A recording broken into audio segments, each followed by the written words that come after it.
unless you guys have become completely tired of me, there's no sense having this anymore if I don't have questions here. Ah, there it is. Mina says, I'm divorced. I'm not sure if I should say I'm sorry or I'm happy for it, depending what kind of a relationship it ended up being at the end. We tried to get back, but things were not the same. So in my opinion, nope. You cannot tie again something that you broke. Yeah, well, it is often like that. But again, it's not that you cannot mend something when it's broken. It's because you're trying to tie it again, mend it again, on the same premise that it ended up being broken.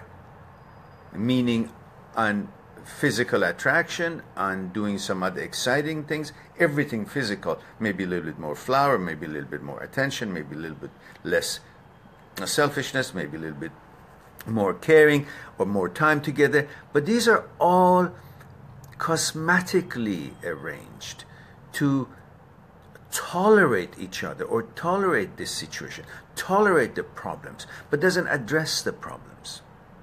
You see, it's like, you know, when you guys break up or wait a little bit and you feel cool-headed and you think you can now get back together and you try, but you try on the same premises with the same garbage in it. You don't try to get rid of the garbage, recognize, identify the garbage and sort them out, which is getting to know each other on a consciousness level.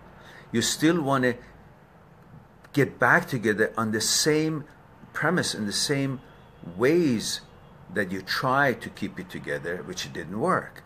It's like having a bucket of water and mud, and it's muddy. So when you're in a relationship, it's like you're staring the mud. So there's lots of mud there, and it becomes uncomfortable, and you leave each other. So you let the bucket be, and you don't touch it. After a while, yes, you haven't touched it. It looks like the mud goes at the bottom, and the water looks a bit clear. And you think, okay, it's now separate. But there's still the mud there. It may not be looking the same way, all mixed up as before, but the mud is still there. It hasn't been taken out. So just being separated for a while and having a cool head and ready to start again is just like you had a marathon and you waited along, you had nourishments, and you're regenerated and your energy is back and you're ready to do it again. But you're going to do the same and feel the same way because it's the same, how it's going to take out of you in the same way, and you're going to feel at the end of it in the same manner. So the best thing would be get nutrients, and now this time get on a car or a bicycle and go through the marathon so you won't be that tired. So the bucket with the mud and the water in it, it's best to put it through a sift and get the mud out and the fresh water to be there, separated completely, and then use the water, filter it, make tea with it, and so on and so forth. Same thing with your relationship.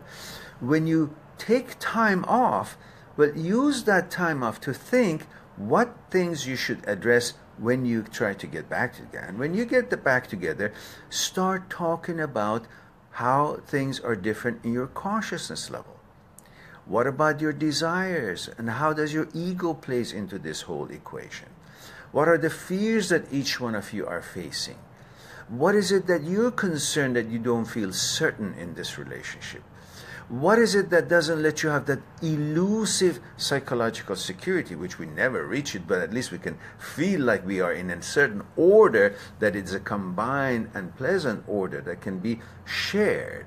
And what kind of a mechanical process you guys each been following that would bring about that elusive psychological security? All these are the things that you need to be talking after that initial time that passed and you guys kind of have a cool head now. Otherwise, you get back together, again, the same mud is in the bucket, you stir it a little bit, it comes up and it looks like garbage, and you again become dissatisfied and disillusioned and disappointed. So you have to get back and understanding each other's consciousness and try to address things on consciousness level, and so you can bond on conscious level, which it will lengthen and strengthen your relationship, and understands how you can develop it and advance through life together as a team, and not just based on physical things or material things they can do or buy for each other, and give a little bit of a boost of joy and happiness and have an excuse to be happy. You don't want to have an excuse to be happy. Happiness should be based on the fact that I understand it's the field of the known, not just my own consciousness, but also my partner's consciousness. So we are all in a very safe and certain, psychologically secured environment, because it has now created a field of the known as much as possible between both of us, not just mine. And when you create that field of the known based on understanding, bonding, consciousness level, then you have created that bit of a psychological security, bring that certainty, and the bond would not be temporary based on some physical flashes and here and there. Hope that would be helpful. Mina.